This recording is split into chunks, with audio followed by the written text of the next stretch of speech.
Bom dia, meus irmãos. Sejam todos bem-vindos a mais este dia do Senhor, no culto solene no dia do Senhor. Nós vamos convidá-los a se colocar em pé para nós darmos início à nossa adoração ao Senhor, lendo a sua santa e bendita palavra. Nós vamos dar início lendo o Salmo 93. Assim estamos iniciando este tempo de adoração ao Senhor. Salmo 93.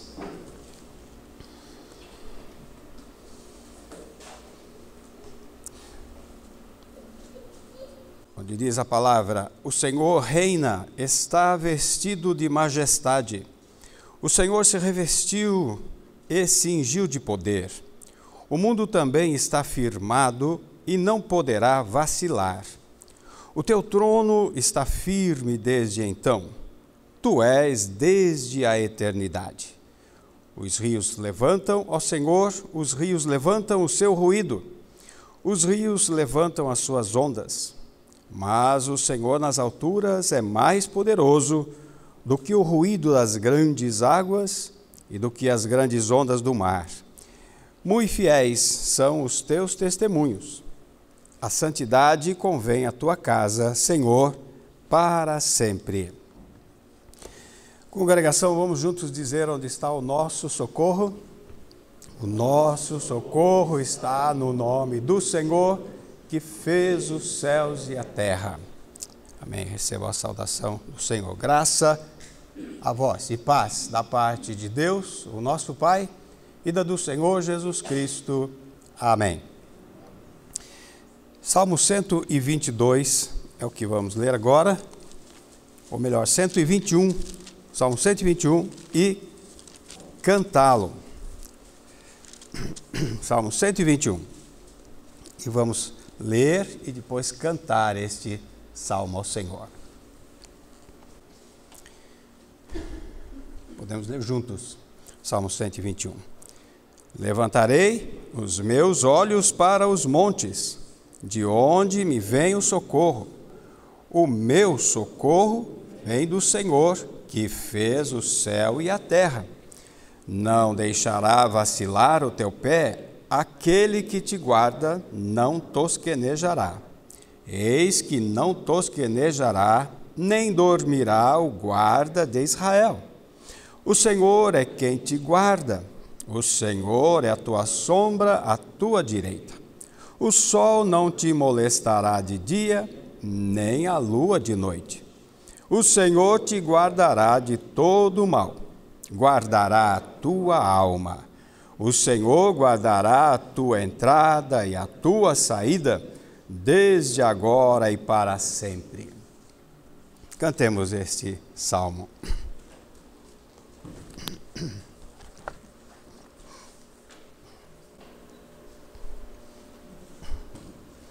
Salmo 121. Eleva aos montes meu olhar, de onde surgirá socorro para mim. O meu socorro vem de Deus, que fez o céu e a terra. Sim, de Deus socorro vem. Javé não há de permitir teus pés a vacilar e não dormitará. É certo que não dormirá, nem há de cochilar. Quem é o guarda de Israel? Javé é quem te guardará. Qual sombra é o Senhor ao lado destro teu? Eis que de dia nem o sol, nem pela noite a lua jamais te vão molestar. Javé, tua alma guardará de todo mal que a teu Deus te guardará. Javé também há de guardar tua saída e entrada, agora e sempre. Amém. Vamos orar ao Senhor, dando graças, invocando o nome do Senhor com ações de graças nesta manhã do seu santo dia. Oremos no nome de Jesus.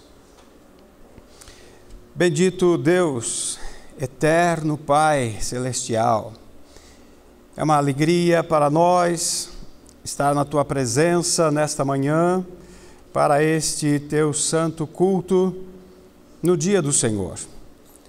Nós lembramos que temos plena consciência de que nós não poderíamos estar na Tua presença por nós mesmos, tal a nossa indignidade e demérito. Nós reconhecemos que jamais poderíamos chegar diante do Senhor, jamais poderíamos desfrutar de tantas ricas, preciosas bênçãos por nós mesmos, por nossa própria bondade ou mérito ou justiça. Sim, nós temos plena consciência de que tudo que temos recebemos do Senhor. Todas as boas dádivas que desfrutamos nos são proporcionadas pela bondade, pela justiça e méritos do nosso Senhor e Salvador Jesus Cristo. Nele, em Cristo e através dele, nós queremos então te adorar nesta manhã.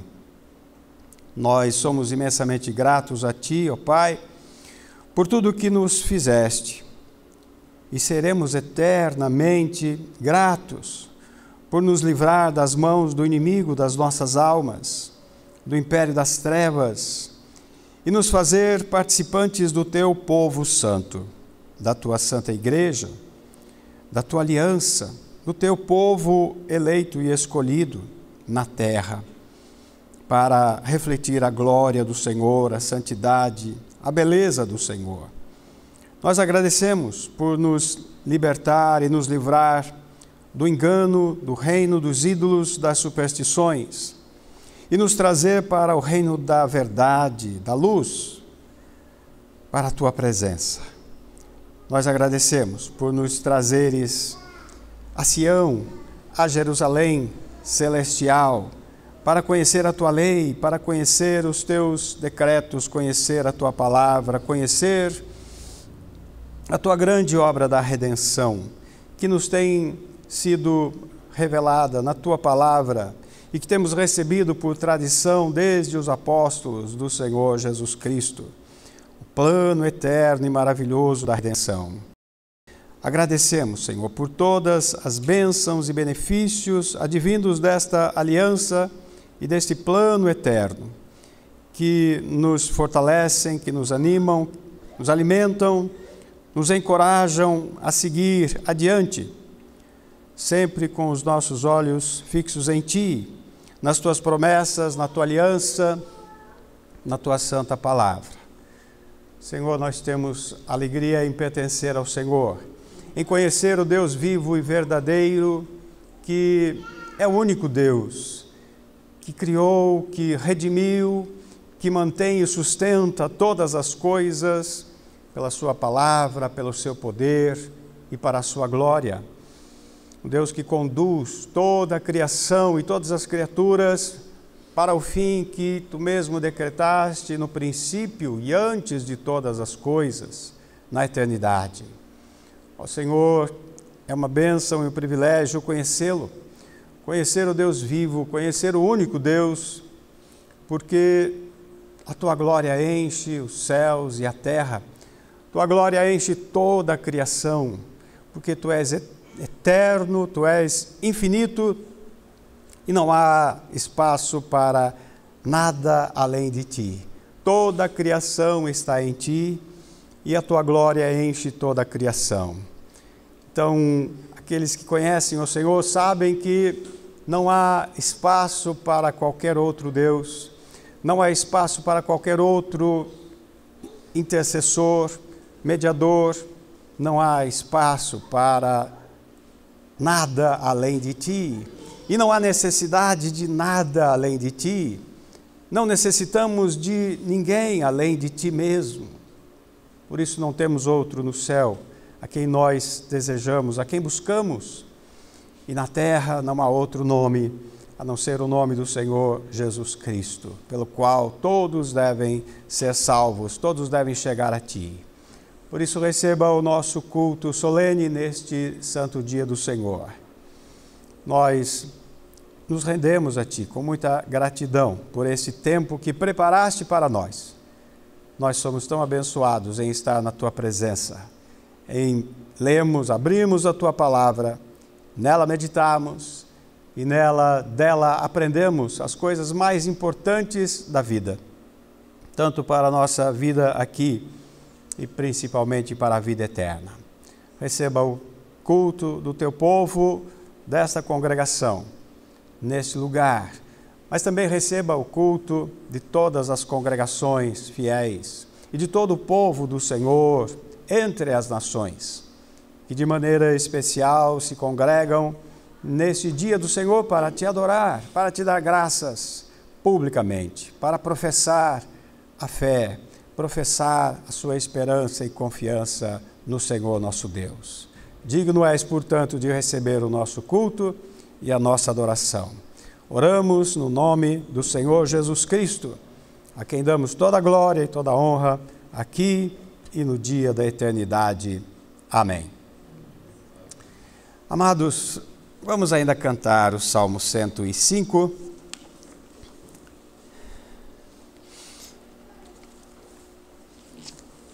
As 5 primeiras estrofes do Salmo 105.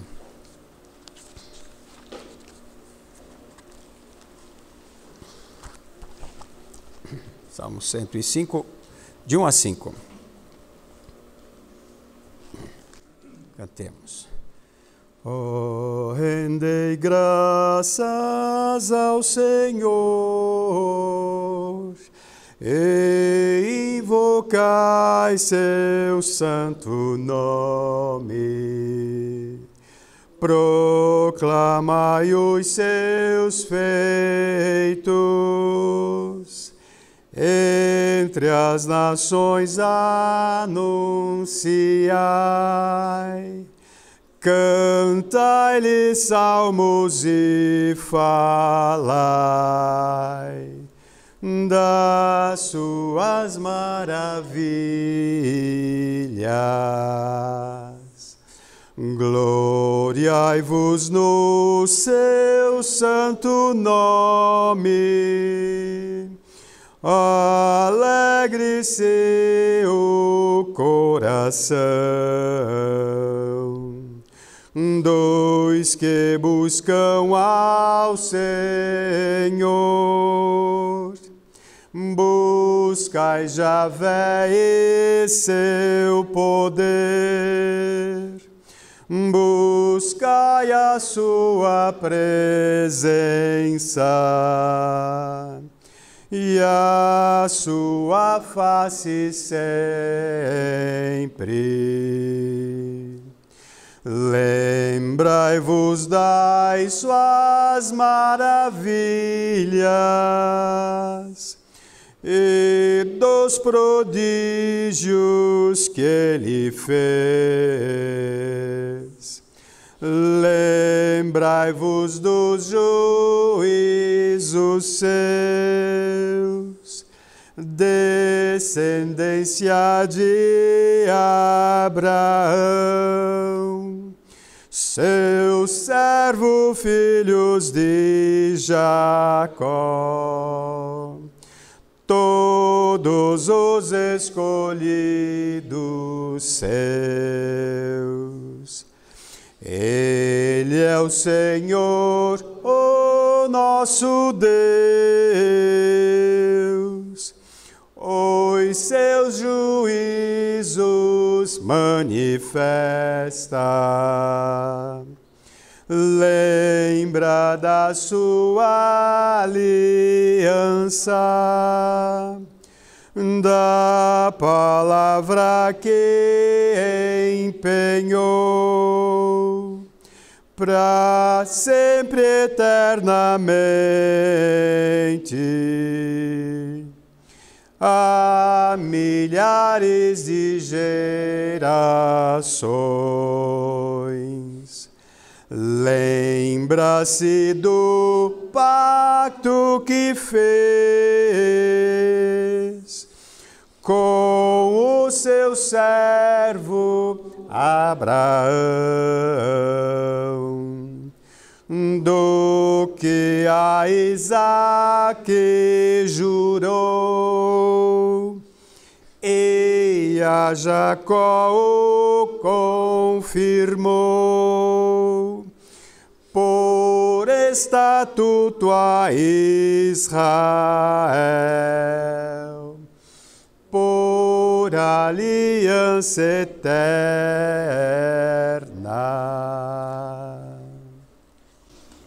Amém. Nós vamos fazer a leitura da Santa Lei de Deus. Nós vamos ler primeiro em Êxodo, no capítulo 20, onde o Senhor falou as 10 palavras. E depois vamos ler o resumo delas em Marcos, no capítulo 12, versículo 29 a 31. Primeiramente em Êxodo 20, vamos fazer essa leitura da Santa Lei de Deus. Então falou Deus todas estas palavras, dizendo: Eu sou o Senhor teu Deus, que te tirei da terra do Egito, da casa da servidão. Não terás outros deuses diante de mim. Não farás para ti imagem de escultura, nem alguma semelhança do que há em cima nos céus, nem embaixo na terra, nem nas águas debaixo da terra. Não te encurvarás a elas, nem as servirás, porque eu, Senhor teu Deus, sou Deus zeloso, que visito a iniquidade dos pais nos filhos até a 3ª e 4ª geração daqueles que me odeiam. E faço misericórdia a milhares dos que me amam e aos que guardam os meus mandamentos. Não tomarás o nome do Senhor teu Deus em vão, porque o Senhor não terá por inocente o que tomar o seu nome em vão. Lembra-te do dia do sábado, para o santificar. 6 dias trabalharás e farás toda a tua obra. Mas o 7º dia é o sábado do Senhor teu Deus. Não farás nenhuma obra, nem tu, nem teu filho, nem tua filha, nem o teu servo, nem a tua serva, nem o teu animal, nem o teu estrangeiro que está dentro das tuas portas, porque em 6 dias fez o Senhor os céus e a terra, o mar e tudo o que neles há, e ao 7º dia descansou. Portanto, abençoou o Senhor o dia do sábado e o santificou. Honra teu pai e a tua mãe, para que se prolonguem os teus dias na terra que o Senhor teu Deus te dá. Não matarás, não adulterarás, não furtarás, não dirás falso testemunho contra o teu próximo. Não cobiçarás a casa do teu próximo, não cobiçarás a mulher do teu próximo, nem o seu servo, nem a sua serva, nem o seu boi, nem o seu jumento, nem coisa alguma do teu próximo. Marcos capítulo 12, versículo 29. E Jesus respondeu-lhe: O primeiro de todos os mandamentos é: Ouve, Israel, o Senhor nosso Deus é o único Senhor. Amarás, pois, ao Senhor teu Deus de todo o teu coração, e de toda a tua alma, e de todo o teu entendimento, e de todas as tuas forças. Este é o primeiro mandamento.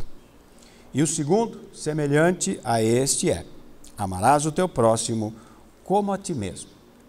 Não há outro mandamento maior do que estes. Diante da santa lei de Deus, vamos ainda novamente invocar o nome do Senhor, agora pedindo perdão pelos nossos pecados, pelas nossas muitas transgressões e omissões diante da sua santa lei. Vamos orar.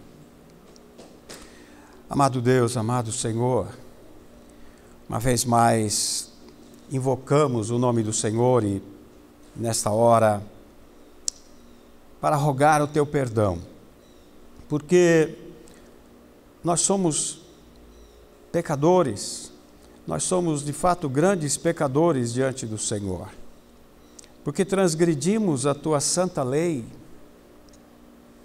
transgredimos os teus mandamentos, transgredimos os teus princípios, transgredimos toda a legislação do reino dos céus, nos omitimos outras tantas vezes. Por isso, reconhecendo a tua grande bondade, a tua misericórdia, reconhecendo a tua graça, reconhecendo que tu és o Deus perdoador, nós invocamos o nome do Senhor Jesus e rogamos que nos perdoes por tantas transgressões, por tantas omissões, por tanta dificuldade que temos de simplesmente obedecer, de inclinar os nossos ouvidos, de abrir os nossos corações para que a tua palavra opere em nós, de nos rendermos completamente ao teu Santo Espírito para que ele opere em nós, nos levando à obediência. Nós desejamos obedecer, Senhor, mas vez após vez nos vemos caídos diante de tantos pecados. Vez após vez reconhecemos também a nossa rebeldia, nossa desobediência, nossa fraqueza para as coisas boas, para as coisas agradáveis. E uma natureza ainda muito forte para o que é errado, para o que está fora da tua palavra, para o que não está de acordo com a tua palavra, com o que não se alinha com as Escrituras, para aquilo que não combina com os servos do Senhor, com os santos de Deus. Não queremos macular o nome do Senhor, não queremos levar o testemunho do Senhor ao desprezo, mas muitas vezes fazemos isto, muitas vezes teu povo tem feito isto, e isto é muito ruim, isto é muito mal, isto desonra o Senhor, isso desonra a tua igreja, isso desonra o nome do Senhor que está sobre nós. Por isso pedimos perdão, por isso nos humilhamos diante do Senhor, reconhecendo esta pecaminosidade e esta contínua inclinação para o mal que há em nós. Perdoa-nos, Senhor, por cada uma das nossas ações e reações erradas, nossos pensamentos imorais, errados. Perdoa a nossa indiferença, nossa inconstância, nossa insensibilidade, impaciência, irritabilidade. Perdoa-nos, Senhor, por confiarmos tão pouco em Ti, por compreendermos tão pouco o Teu reino, o Teu governo, o Teu poder operando em nós. Perdoa-nos. Perdoa-nos por darmos tão pouco a Ti, por nos dedicarmos tão pouco ao Teu reino, por darmos tão pouca importância à Tua palavra, à congregação dos santos, ao dia do Senhor, à Tua santa lei. Tem misericórdia. Nós queremos viver, de fato, uma vida que agrade ao Senhor, que honre e que glorifique ao Senhor. e queremos cumprir o nosso papel nesta geração e também deixar uma herança abençoada para a próxima geração. Que o Senhor abençoe assim todos os filhos da aliança, para que recebam a Tua palavra, confiem em Ti, se rendam a Ti, respondam à Tua aliança. Abençoe assim, Pai, cada homem, cada mulher, cada jovem, cada criança. Guarda suas mentes e corações, para que não se contaminem com as coisas temporais, com as coisas deste mundo caído. Livra-os de todas as más companhias, más influências, más conversações, por misericórdia. Rogamos por toda a Tua igreja, por todo o povo do Senhor, que Tu perdoes aqueles que estão fora do caminho e os traga de volta para o caminho. Senhor Deus, rogamos também pelas nossas autoridades, por todos que Tens instituído sobre nós, que Tu nos dês espírito de obediência e mansidão, mas que o Teu povo reconheça que acima de tudo está o Senhor no Teu santo trono, a quem devemos prestar a maior obediência e a maior sujeição, porque é o Senhor quem remove reis e institui e estabelece os reis, e que inclina o coração dos reis para onde queres também. É a Ti que nós nos dirigimos. É ao Senhor que queremos dar toda a honra e toda a glória, aqui e para todo sempre. Agradecemos a Ti. Fica conosco. Nós oramos e nos rendemos ao Senhor em nome do Senhor Jesus Cristo, agora e para sempre. Amém. Vamos ainda, meus irmãos, cantar o Salmo 119, apenas dos versículos 105. Salmo 119, começando no 105, indo até o 112. Versículos 105 a 112.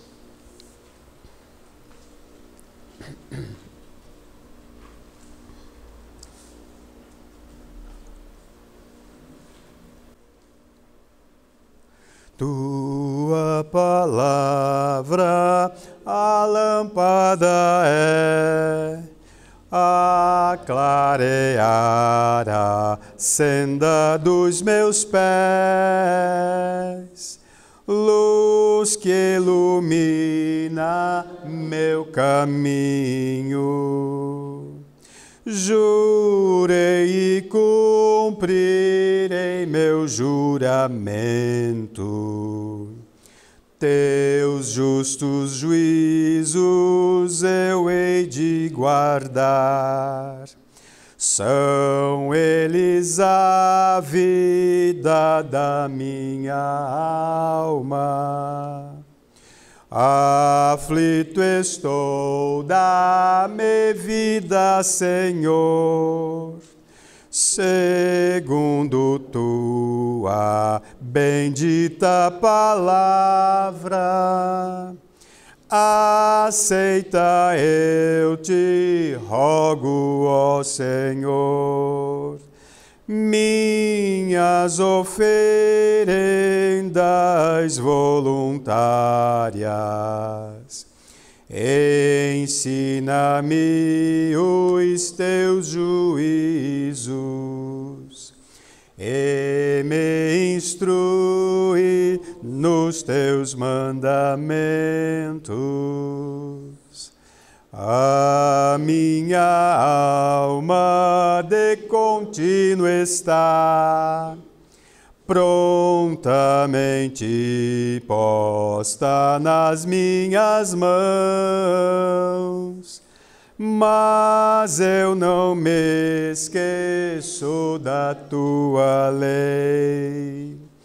Quanto aos ímpios, me armaram laço, do dos teus preceitos não me desviei, nem me afastei das tuas ordenanças. Teus testemunhos minha herança são, pois são o gozo do meu coração. São legado perpétuo para mim.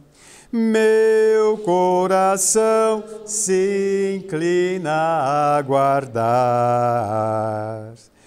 teus mandamentos para sempre, até o fim, por toda a minha vida. Amém.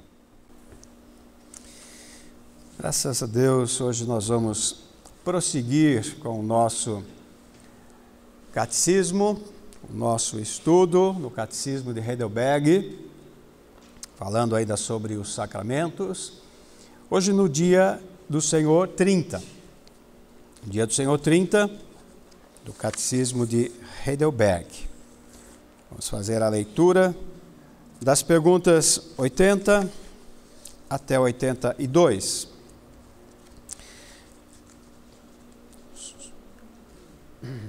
Primeiramente, pergunta 80 e a resposta dessa pergunta. Qual é a diferença entre a ceia do Senhor e a missa do Papa? E a resposta: a ceia do Senhor nos testifica, primeiramente, que temos o perdão completo de todos os nossos pecados pelo único sacrifício de Jesus Cristo, que Ele próprio realizou na cruz de uma vez por todas. E, em segundo lugar, que pelo Espírito Santo somos enxertados em Cristo, o qual está agora no céu e em seu corpo verdadeiro, à mão direita do Pai, e é onde Ele quer ser adorado. A missa, no entanto, ensina primeiro que nem os vivos nem os mortos têm o perdão de pecados por meio do sacrifício de Cristo, se Ele não for ainda sacrificado diariamente em favor deles pelos sacerdotes.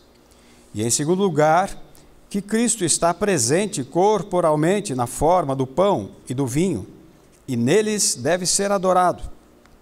A missa, portanto, é basicamente nada mais do que a negação do único sacrifício e sofrimento de Jesus Cristo, e é, portanto, uma idolatria maldita. A pergunta 81. Quem deve vir à mesa do Senhor? E a resposta: aqueles que em verdade estão descontentes consigo mesmos por causa dos seus pecados, e que mesmo assim confiam que eles lhes foram perdoados e que o mal que ainda resta neles está coberto pelo sofrimento e morte de Cristo, e que também desejam fortalecer a sua fé e corrigir as suas vidas cada vez mais. Mas os hipócritas e os que não se arrependem comem e bebem juízo para si mesmos. E a pergunta 82. Esses que por sua confissão e vida demonstram que são incrédulos e ímpios, devem ser admitidos à ceia do Senhor? E a resposta é não, porque a aliança de Deus seria profanada e a sua ira se acenderia contra toda a congregação. Por isso, segundo o mandamento de Cristo e a seus apóstolos, a Igreja de Cristo tem o dever de excluir tais pessoas pelas chaves do reino do céu, até que corrijam as suas vidas. Graças a Deus. Amados irmãos, amada congregação, ainda falando sobre os sacramentos e especificamente sobre o sacramento da ceia do Senhor. Vamos prosseguir um pouco mais para que tenhamos entendimento completo, perfeito sobre os sacramentos, que são importantes porque eles foram instituídos pelo Senhor Jesus Cristo. Eles são mandamentos, ordenanças, portanto, sacramentos. Eles trazem bênçãos para nós. E sobre a ceia do Senhor, meus irmãos, nós devemos entender que ela está diretamente ligada ao culto ao Senhor. Os dois sacramentos, mas de maneira especial a ceia do Senhor, porque ela aponta para o sacrifício de Cristo na cruz, a sua carne, seu corpo que foi ali partido por nós e o seu sangue ali derramado por nós. Isso é o culto. Essa é a essência do culto ao Senhor. Por isso mesmo que há tantos ataques do maligno contra esse sacramento, querendo fazer com que ele perca esse poder, a autoridade, porque é Cristo que nos instituiu, e se ele não for feito da forma que Cristo instituiu, ele não tem validade, ele não tem utilidade. E se também aqueles que participam não participarem do jeito que Cristo ordenou também, eles ocorrem em juízo para si mesmos. Então a palavra de Deus é muito clara com respeito ao sacramento, a importância dele, a profundidade deste sinal. Porque, meus irmãos, hoje nós vivemos uma era muito superficial quanto a estas coisas. As pessoas não estão preocupadas de fato com a verdade. E isso com relação aos sacramentos é muito terrível. Então nós vamos aproveitar esse dia do Senhor, que está no nosso catecismo, não apenas para falar da diferença entre a ceia do Senhor e a missa romanista, mas também para averiguar outras distorções que há na ceia do Senhor, nesse santo sacramento. Então nós precisamos, meus irmãos, pensar com seriedade, avaliar esse sacramento do jeito que ele é colocado nas Escrituras para nós.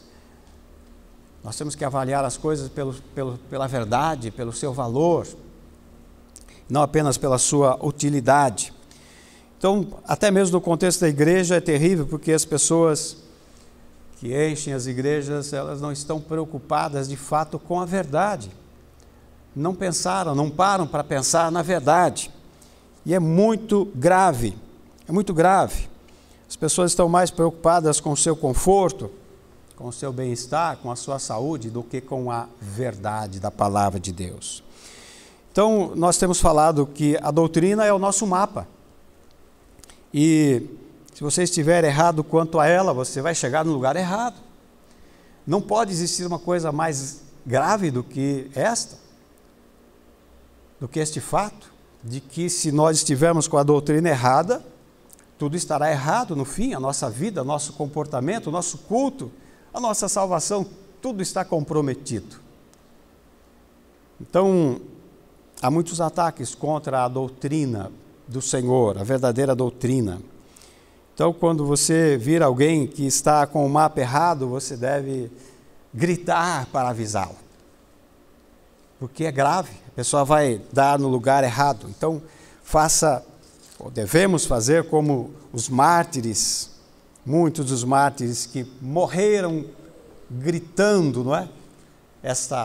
Não vá por aí, não pegue essa doutrina, não vá por este mapa, não siga este caminho, porque senão você vai dar no lugar errado.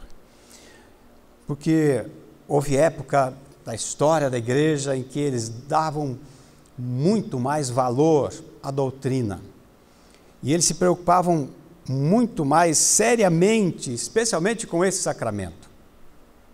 Houve até guerras santas por causa desse sacramento, porque aqueles que viam e enxergavam queriam fazer tudo e todo possível para que os outros que não estavam vendo vissem, compreendessem a seriedade, a gravidade desse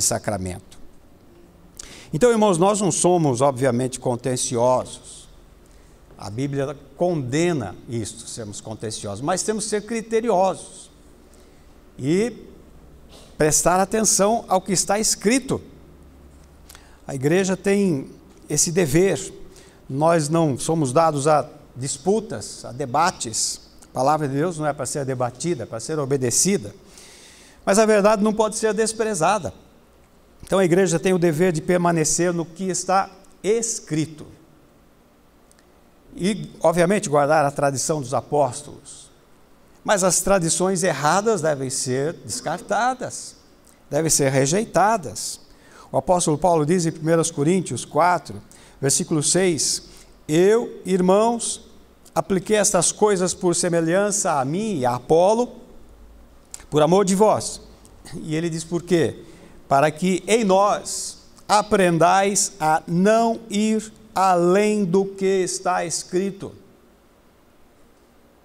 Não vos ensoberbecendo a favor de um contra outro, mas ele diz, vocês devem aprender a não ir além do que está escrito, não ultrapassar o que está escrito, nem pôr nem tirar, está escrito, está escrito. Quando as tradições são boas, devem ser preservadas, mas quando as tradições contrariam as Escrituras, devem ser abominadas. Por isso essa inserção no catecismo de Heidelberg, do próprio Frederico, que disse, essa missa é uma maldição, é uma coisa abominável. Por quê? Porque ela distorce a sã doutrina. Mas hoje nós temos outras falsas doutrinas com relação a esse sacramento. Então, está escrito, está escrito. Se não está escrito, não está escrito. Na verdade, nós encontramos na Bíblia, eu não sei se a minha concordância tem um número preciso, mas pelo menos 220 vezes essa expressão está escrito. E o próprio Senhor Jesus usou essa expressão muitas vezes, pelo menos encontramos nos evangelhos umas 50 outras vezes essa palavra está escrito. Assim está escrito, assim foi escrito. Então, está escrito na palavra, a palavra é a base para nós. Então, ninguém tem o direito de inserir coisas no texto inspirado, ninguém tem o direito de mudar a doutrina apostólica, a tradição apostólica, o culto, a liturgia. Ninguém tem esse direito. Ninguém pode fazer isto. Isso é um pecado, é um insulto muito grave a Deus. É um erro muito grave. Então, muitos têm feito o que querem da igreja ou na igreja, como se a igreja fosse uma coisa qualquer, uma instituição humana, como se fosse uma empresa. Alguns pensam que a igreja é um resort, não é? Um lugar de relaxamento, de recreação. Muitos fizeram da igreja um clube de dança, um circo de atrações. Isso não é exagero, você sabe disso. Então a maioria das pessoas que entram numa igreja hoje estão em busca de alguma coisa que lhes seja útil agora, traga benefícios temporais somente. Eles não entendem que precisam do mapa verdadeiro para chegarem no porto seguro. Então não tem nada mais importante do que isso, do que a doutrina do Senhor. Então o grande pecado, primeiramente, da missa romana, é alargar a porta que Jesus disse que é estreita e o caminho que Jesus disse que é apertado. Mas não é só a igreja de Roma. Nós sabemos que muitas igrejas chamadas evangélicas cometem também outros erros grosseiros a respeito da ceia do Senhor, a respeito desse sacramento. O movimento pentecostal é expert nisso, é especialista para inventar muitas coisas. Então, a salvação para a igreja romana, por exemplo, é fazer algumas coisas de acordo com a igreja, fazer boas obras, fazer confissão auricular, comer a hóstia, que literalmente seria o corpo de Cristo, assegurou a salvação. Mas é isso que a Bíblia ensina? Será que é só isso? O Salvador nos disse que a salvação é pela fé, é crer nele, crer em mim, ele disse. Crer naquele que o Pai enviou, obviamente obedecer, não é? O ensino romanista é um ensino que deixa as pessoas confortáveis, deixa as pessoas com uma falsa segurança. Esse é o grande pecado de Roma. Alarga a porta, ilude as pessoas dizendo que todos são filhos de Deus e que não tem muito que se preocupar, desde que sejam, que pertençam àquela igreja. Isso é terrível. E nós sabemos, não é a igreja que decide sobre a nossa salvação, mas a fé no Senhor Jesus Cristo. Ele disse isso, e exclusivamente nele. É o ensino da palavra. Para quem conhece a doutrina romana, veja quantas distorções. E a missa ensina que quando o oficial consagra aquele pão, aquela hóstia, ela se transforma literalmente no corpo de Cristo. E que quem tomá-la,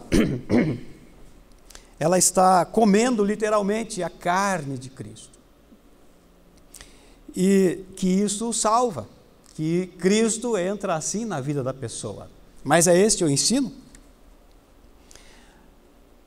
Lá em Mateus 19, no versículo 25, o Senhor Jesus disse que a salvação, Mateus 19, 25,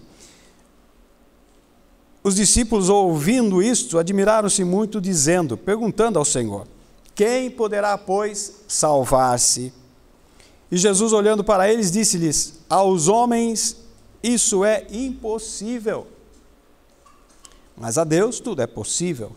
Então a salvação, segundo o próprio Senhor Jesus, é uma impossibilidade para o homem, a não ser pela fé.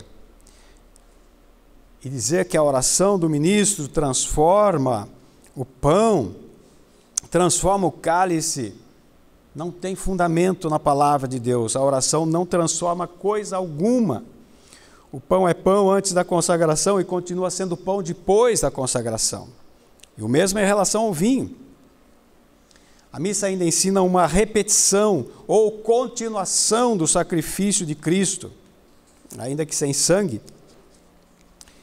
E a Bíblia diz assim, que o sacrifício de Cristo não é repetido de forma alguma. Primeiro, Hebreus 9, versículo 11 e 12. Cristo vindo, ele como sumo sacerdote dos bens futuros, Hebreus 9, 11. Por um maior e mais perfeito tabernáculo, não feito por mãos, isto é, não desta criação, nem por sangue de bodes e bezerros, mas pelo seu próprio sangue entrou uma vez no santuário, havendo efetuado uma eterna redenção. Numa vez, Jesus efetuou uma eterna redenção. No capítulo 9, ainda no versículo 24, a partir do versículo 24, Cristo não entrou num santuário feito por mãos, figura do verdadeiro, mas entrou no mesmo céu, no verdadeiro, para agora comparecer por nós perante a face de Deus. Nem também para si mesmo se oferecer muitas vezes, como o sumo sacerdote, cada ano entra no santuário com sangue alheio. De outra forma, necessário lhe fora padecer muitas vezes desde a fundação do mundo. Mas agora, na consumação dos séculos, uma vez se manifestou, para aniquilar o pecado pelo sacrifício de si mesmo. E repete no versículo 28, assim também Cristo, oferecendo-se uma vez, para tirar os pecados de muitos, aparecerá a segunda vez, sem pecado, aos que o esperam para a salvação. Uma vez, uma única vez, o sacrifício de Cristo não é repetido, não pode ser repetido, não teria necessidade de ser repetido, e seria uma impossibilidade. Então, como o ensino romano diz que tem que repetir, ou então fazer com que ele tenha continuidade. Não é bíblico. Não é bíblico. Porque quanto a comer a carne, literalmente do Messias, de Cristo, isso não acontecia quando os judeus comiam o cordeiro. Eles sabiam que não estavam comendo literalmente a carne do Messias. Obviamente. Nem cogitavam isso. Muito menos bebendo sangue, né? Então, o judeu não comia a carne do Messias, mas era um tipo da carne do Messias, eles sabiam disso. E o pão que nós comemos hoje, na comunhão, é uma lembrança da carne de Cristo, não é a carne de Cristo. Ninguém jamais comeu literalmente a carne de Cristo. O canibalismo é pagão, é ensino do paganismo. É verdade que a igreja foi acusada disso lá nos primeiros séculos, mas nunca a igreja cometeu isso. Então o canibalismo não é ensino bíblico, comer a carne literal de Cristo. Então eles não comeram na Páscoa lá e nós não comemos na ceia aqui. Jesus Cristo, o nosso sumo sacerdote, está no céu, diz a Bíblia. Foi lá que Estevão o viu. Ele estava sentado e se levantou à direita do Pai. Ele está no céu, ele foi para o céu. O que significa isso? Que ele não está aqui na terra. Nem no pão, nem no cálice, nem no ostensório, seja onde for, ele não está. Ele está no céu, fisicamente. Os discípulos viram que ele foi para lá, ele não voltou. E aqui está o Espírito dele, o Espírito Santo, mas ele não está aqui. Ele não está nos sacramentos, ele não está no ostensório. Então, adorar a hóstia, adorar o ostensório é idolatria. É idolatria, é confundir o sinal visível com o mistério que deveria ali estar representado. É confundir o sinal com a realidade oculta no sinal. Confusão. A missa é confusão. Mas, como eu disse, não são só os romanistas, não é só o ensino romano. Há os liberais também, a ceia dos liberais. E aqui entram muitos pentecostais. É muito comum entre aqueles, essa ceia liberal, entre aqueles que não têm entendimento e não têm compromisso com a catolicidade da igreja. Não entendem. Então, muitos liberais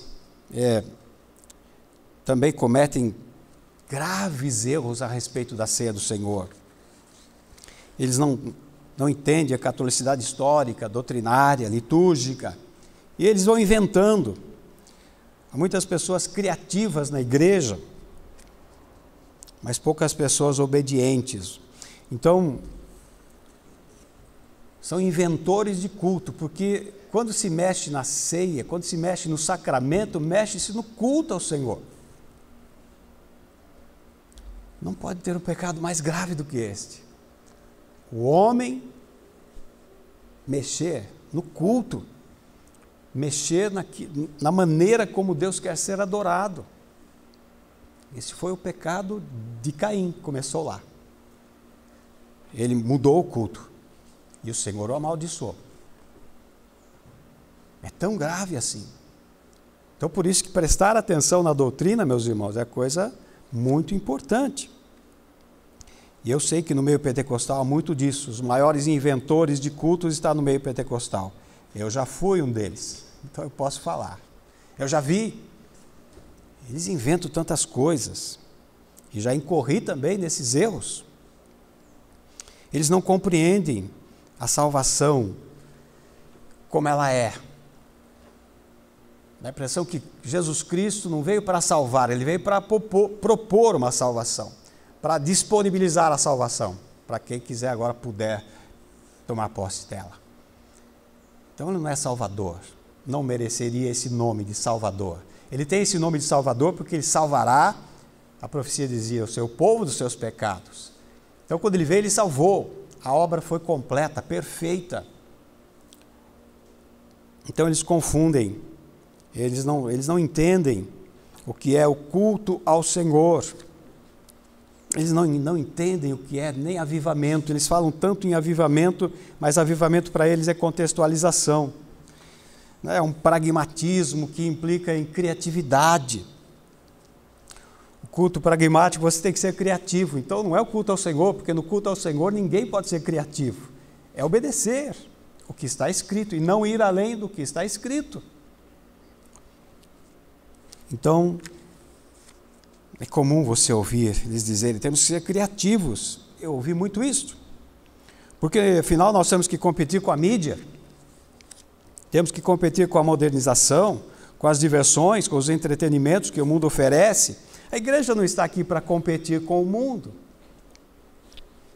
A igreja está aqui para vencer o mundo. 1 João 5,4. Esta é a grande vitória da sua fé. Vencer o mundo. E não fazer aliança com ele, não muito menos copiá-lo. Copiar o mundo é um insulto a Deus. Quem deve mostrar o modelo de Deus ao mundo é a igreja. Veja a inversão que nós chegamos, por quê? Porque a doutrina não é importante, dizem. Então a inversão chegou nesse ponto. Em vez de a igreja responsável por preservar e manter o modelo de Deus, o culto ao Senhor, e de mostrar isso para o mundo, como é que nós devemos adorar a Deus, a igreja foi abrindo as portas, alargando o caminho, e chegou no ponto de que agora é o mundo que diz o modelo. E eles estão tão acostumados com isso que eles dizem para nós como é que nós devemos cultuar ao Senhor, viu? Nós é que vamos dizer para vocês como é que vocês têm que cultuar ao Senhor. O que é isso? Estão loucos? O mundo dizer para a igreja como a igreja deve viver, o mundo dizer para a igreja como a igreja deve cultuar a Deus. Eles estão loucos mesmo. Então esse é o pragmatismo da igreja que chegou nesse ponto. Não tem mais modelo para mostrar para o mundo. Moisés tinha um modelo. Ele falou, eu vi no monte e Deus me falou várias vezes, faça de acordo com esse modelo. Esse é o modelo. Não invente nada. E mostre para o povo isso, e mostre para as nações isso. O modelo é este. A igreja hoje não tem mais modelo. Cada um tem um modelo. Mas existe um modelo de Deus, um modelo apostólico. Então nós não estamos aqui, a igreja não está no mundo para competir com o mundo, para jogar. A igreja foi chamada para vencer o mundo. Essa é a grande vitória da nossa fé. Está lá em 1 João 5,4, como eu já disse. Então muitos nem falam em avivamento e nem sabem o que é avivamento. Eles pensam que avivamento é contextualizar a igreja, modernizar a igreja, é ir para frente, igreja para frente, não é? Se nós temos um modelo que foi mostrado lá atrás, então avivamento é voltar ao modelo sempre. Reforma, não existe avivamento sem reforma, e reforma é voltar ao modelo de Deus. Isso que é reforma. Então, Moisés não podia tirar os olhos do modelo de Deus, que lhe fora mostrado no monte. E nós temos o modelo de Deus. Mas muitos não estão preocupados com o modelo de Deus. Nem sabem, de fato, qual é o modelo de Deus. O culto é para Deus, é dele. Lá em Êxodo, capítulo 12, quando a Páscoa, né, foi instituída, uma das coisas que o Senhor falou, Êxodo 12, versículo 25 e 27, eu quero até ler para os irmãos. Uma das coisas que o Senhor falou era que quando os filhos da aliança, as crianças, os jovens perguntassem sobre o que era aquele culto,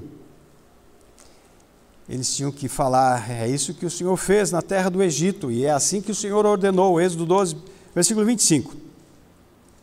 Acontecerá que, quando entrardes na terra que o Senhor vos dará, como tem dito, guardareis esse culto.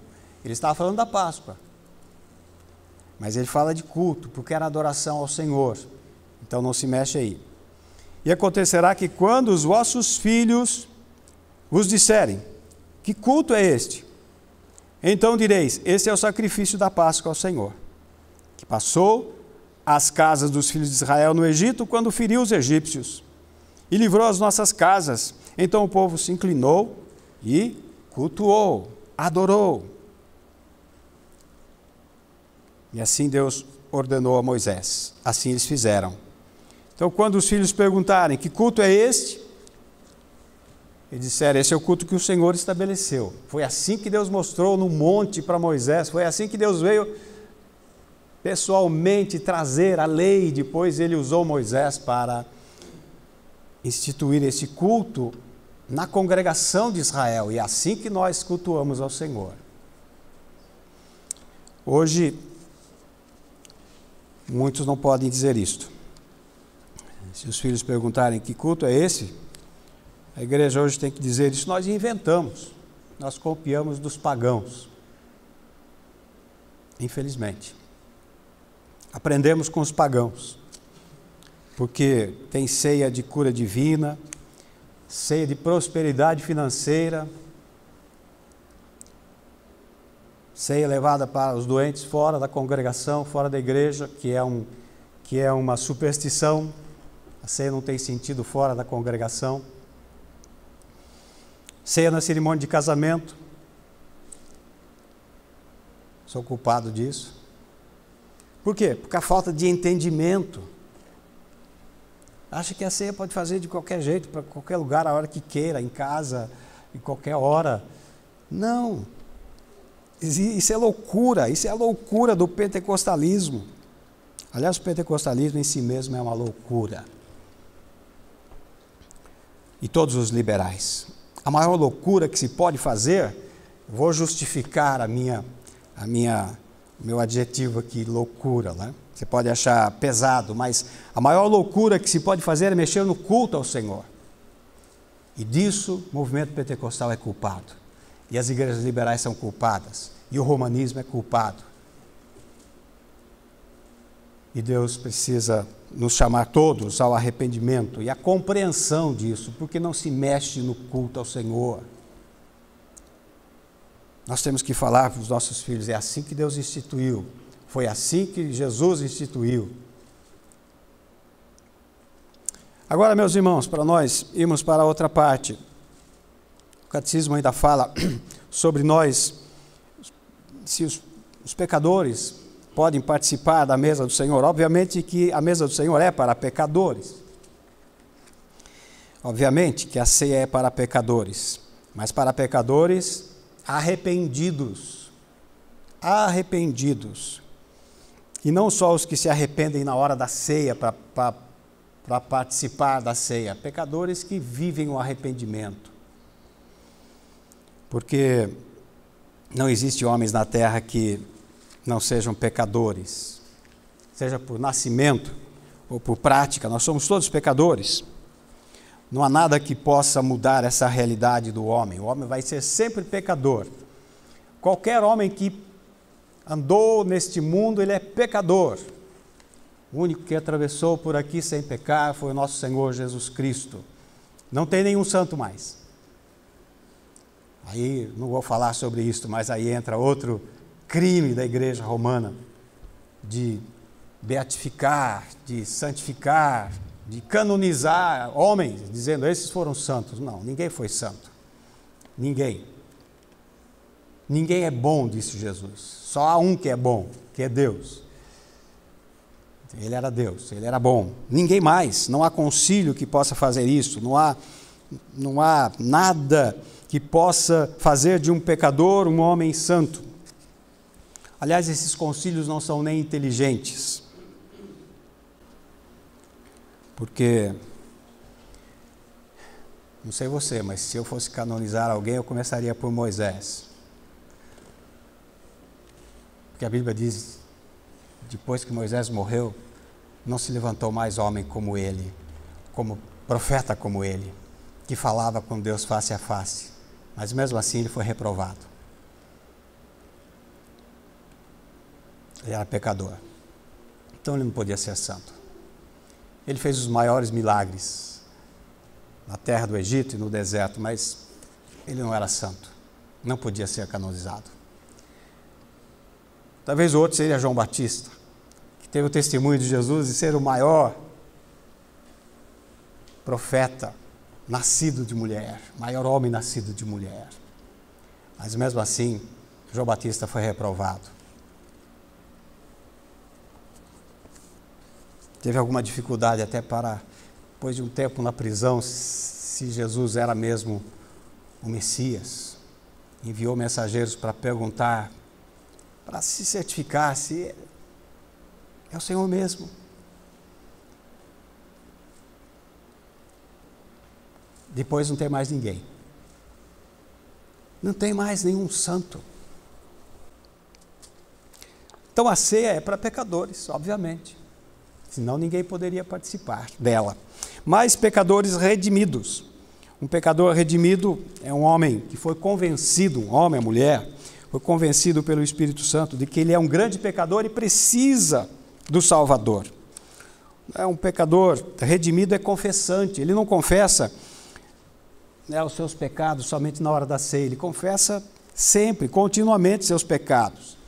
Por isso que nós oramos aqui, domingo após domingo, pedindo perdão pelos nossos pecados, e devemos pedir diariamente. O Senhor Jesus ensinou na sua oração, para que Deus perdoe os nossos pecados, porque somos pecadores. Então o pecador arrependido, ele é confessante, ele confessa, tanto particularmente como publicamente, seus pecados. Agora, o pecador não redimido, porque lá fala daqueles que não são de fato cristãos e participam da mesa do Senhor, participam da ceia do Senhor, esses recebem maldição. Então imagine, se todas as ministrações que existem de ceia, ou de sacramentos, ou com o nome de missa, ou de hóstia, se todas as ceias que fossem ministradas ao redor do mundo fossem verdadeiras, teriam trazido muito mais maldição sobre a humanidade do que bênção, porque é o ensino apostólico. Quem come e bebe sem discernimento vai comer e beber para a sua própria condenação, vai atrair juízo sobre si. E é esse o ponto que eu quero que os irmãos entendam, a seriedade, a gravidade do sacramento. Então, o pecador não redimido, ele é não crente, ele é um pecador que não foi convencido pelo Espírito Santo, ele não confessa a necessidade do Salvador, ele não se considera um homem mau desde o seu nascimento, ele não se acha que está perdido, ele não sabe que segue o curso natural da vida e que esse curso natural da vida não é a salvação, mas a perdição. Ele supõe que o fim da vida é a salvação. Não é. Agora, o cristão autêntico, ele se arrepende diariamente, continuamente. Então, nós sabemos, meus irmãos, que o acesso à mesa do Senhor, a coisa é pela graça, pela misericórdia de Deus, não é mérito nosso, veio do sacrifício de Jesus. Então, a Santa Ceia não é para perdoar pecados, ela foi instituída para os perdoados participarem, para os arrependidos, para os crentes, de fato, reconciliados com Deus. E ela nos alimenta e nos mantém na comunidade dos santos. Ela lembra que somos filhos de Deus, por causa da aliança de Cristo, porque ali foi partido o corpo de Cristo e o sangue de Cristo. Ali está representado nos elementos da ceia. Mas o ímpio, ele não entende estas coisas. E ele não se importa também em compreender. Ímpio é o ímpio. Ele não se aprofunda, ele não quer saber. Porque quando você ama alguma coisa, quando você ama um assunto, obviamente você vai se aprofundar naquilo. Uma pessoa que ama a música, ela se aprofunda na música. Ela ama aquilo, ela se deleita naquilo. Uma pessoa que ama qualquer ciência, qualquer atividade profissional, que ama de fato e não faz aquilo simplesmente para o meio de vida, mas que ama. Tem pessoas que amam de fato aquilo que faz, então ela se aprofunda, ela se aperfeiçoa, ela se aprofunda naquilo, porque gosta, ama. A doutrina não é uma coisa que a maioria dos crentes amam? Porque a maioria dos crentes não sabe muita coisa sobre doutrina. Eles preferem cantar. Vamos cantar, vamos dançar, vamos fazer coreografias. A doutrina é muito maçante. A doutrina não é importante. Ou não é isso? Ou essa não é a realidade que nós vivemos hoje? Eu adoro meu grupo de dança. Eu adoro, então eu vou estudar sobre dança, sobre coreografia, porque gosto daquilo. Mas isso é para o culto ao Senhor? Agora a doutrina é para a sua salvação. Vou repetir o que falei no começo, é o mapa. Se você errar aqui, você errou tudo. Por isso o crime das igrejas que conscientemente fazem isso, fazem o povo errar. Levam o povo ao erro, porque ensinam falsas doutrinas. Então o ímpio, dentro da congregação, é um verdadeiro hipócrita. Ele está dentro da congregação, tem o selo da aliança, professa a fé, mas a sua vida é um paradoxo. Não tem temor de Deus, sua vida não muda. O ímpio na congregação é uma coisa terrível. Salmo 50, o Senhor diz que abomina o ímpio na congregação. Não é o ímpio que está no mundo, perdido, sem conhecimento de Deus, mas o ímpio na congregação. Eu vou ler a partir do versículo 16. O ímpio na congregação. Mas ao ímpio, diz Deus, que fazes tu em recitar os meus estatutos? Em tomar a minha aliança na tua boca? Quem recita os estatutos de Deus? Quem toma a aliança de Deus nos seus lábios? O ímpio que está lá no mundo? Não. Muitos ímpios que estão na igreja, mas não se submetem, não se arrependem, não mudam de vida, não amam ao Senhor. Aí ele diz, visto que odeias a correção, lanças as minhas palavras para detrás de ti. E aí ele vai falando, vês o ladrão, consentes com ele, tens tua parte com os adúlteros, solta a boca para o mal, tua língua compõe engano, assentas-te a falar contra o teu irmão, e vai falando dessa forma. Ímpio na congregação. Esses, se forem detectados, têm que ser afastados da ceia do Senhor, obviamente. Para o próprio bem dele, porque ele vai acarretar ainda mais juízo sobre a sua vida. Toma o nome de Deus em vão, mente, engana, faz negócios escusos e tantas outras coisas. Tem os olhos cheios de adultério, de malícia, diz a Bíblia. Tem o coração cheio de orgulho, de inveja. Com os lábios ele fala a lei de Deus, mas não a ama, não a obedece, não honra a Deus. Esse é o ímpio. O ímpio dentro da congregação é uma pessoa miserável. É a pessoa mais miserável que existe porque está condenado duplicadamente. Ele conhece, despreza, não aprecia, não valoriza. Mas eu vou dizer para nós agora, para mim e para você. Nós que não nos aprofundamos nas coisas de Deus, nós também estamos sendo ímpios nesse sentido. Porque, como eu já disse, quando você ama algo, você mergulha naquilo. Se você ama a doutrina, você tem que mergulhar nela. Ela é a razão da igreja. E é para isto que a Santa Ceia aponta. É para isso que esse sacramento aponta. Ela é a razão da existência da igreja. Então, há uma grande diferença entre a verdadeira ceia, a ceia do Senhor Jesus, e a missa romanista, e também a ceia dos liberais. Há uma grande diferença entre culto, segundo o modelo que Deus mostrou aos apóstolos, e grande parte dos cultos que você vê hoje, que não há uma catolicidade litúrgica, que não olham para a história, que não querem aprender com seus antepassados, que viveram e que agradaram o Senhor, os mártires. Então, meus irmãos, só para nós encerrarmos. O sacramento da ceia está ligado ao culto ao Senhor. Qualquer alteração, qualquer coisa que se mexe no sacramento, você mexe no culto divino. E Deus não pode aceitar. Então, que Deus nos ajude a entender, que Deus nos corrija, que Deus nos faça, de fato, nos amoldar a sua palavra e aquilo que Ele escreveu. E que você preste atenção no que está escrito e não vá além do que está escrito. Isso é para mim, para você, para todos os crentes, todos os chamados cristãos na face da terra. Amém. Vamos orar ao Senhor.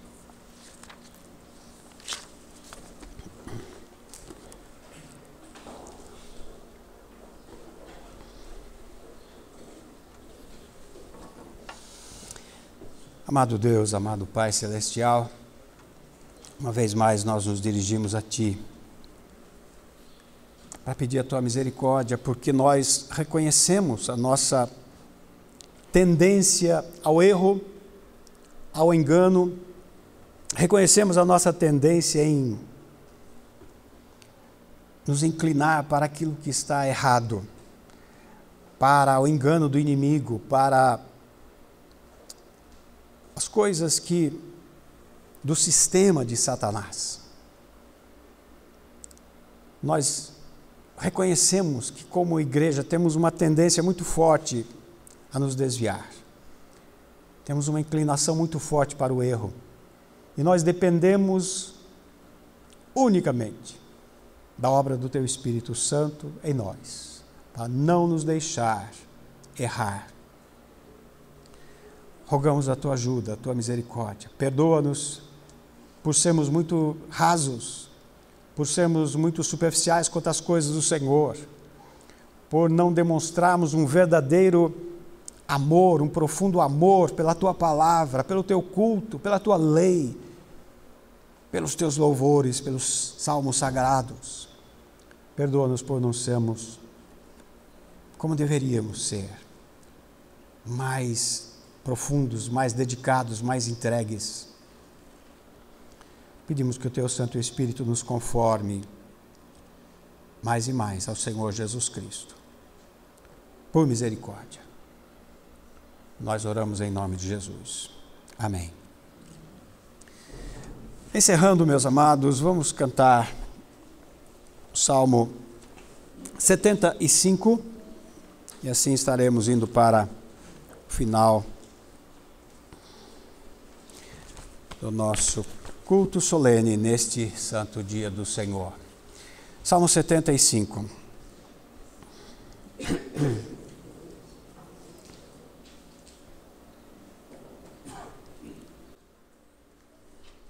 Cantemos. Graças te rendemos, te louvamos, ó Senhor. O Teu nome invocamos, pois Ele perto está. Sim, Teu nome perto está. Declaram Tuas obras. Do lugar que me deste, julgarei retamente. Terra e seus moradores estão dissolvidos. Ainda assim firmarei as suas colunas. Disse eu aos arrogantes e aos nécios: não sejais arrogantes, nem vos enlouqueçais. Ímpios, não levanteis, a vossa fronte. Não levanteis altivamente vossa fronte, nem faleis com soberba e com servidura. Não sejais insolentes, nem se exaltem, porque nem do Oriente, nem do Ocidente, e nem do deserto vem a exaltação, mas Deus é o juiz, abate e exalta, porque na mão do Senhor Deus há um cálice, cujo vinho tinto é cheio de mistura, dele dará a beber aos ímpios da terra. Porém, quanto a mim, exultarei para sempre. Cantarei, salmodiarei ao Deus de Jacó. Aos ímpios abaterei, aos justos exaltarei.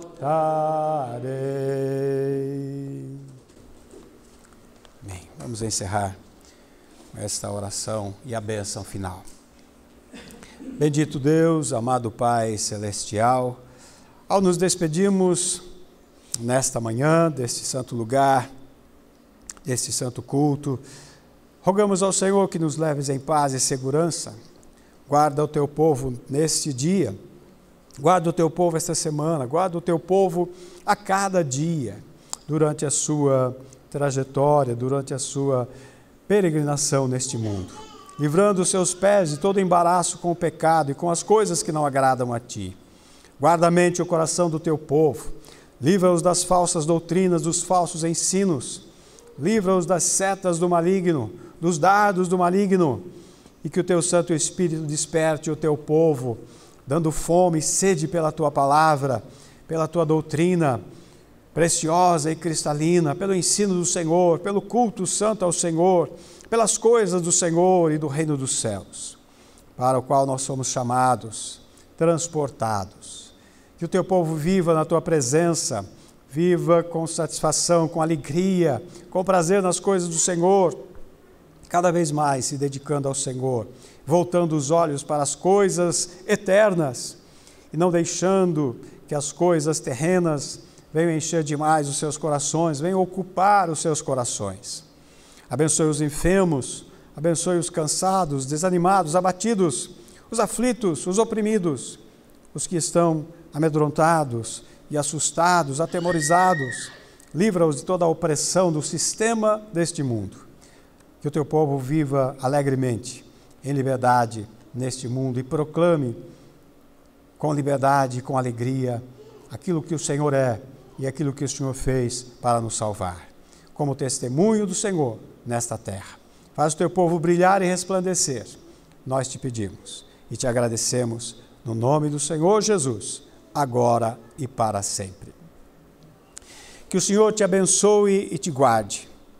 O Senhor faça resplandecer o seu rosto sobre ti e tenha misericórdia de ti. O Senhor sobre ti levante o seu rosto e te dê a paz. Amém. Amém. Amém.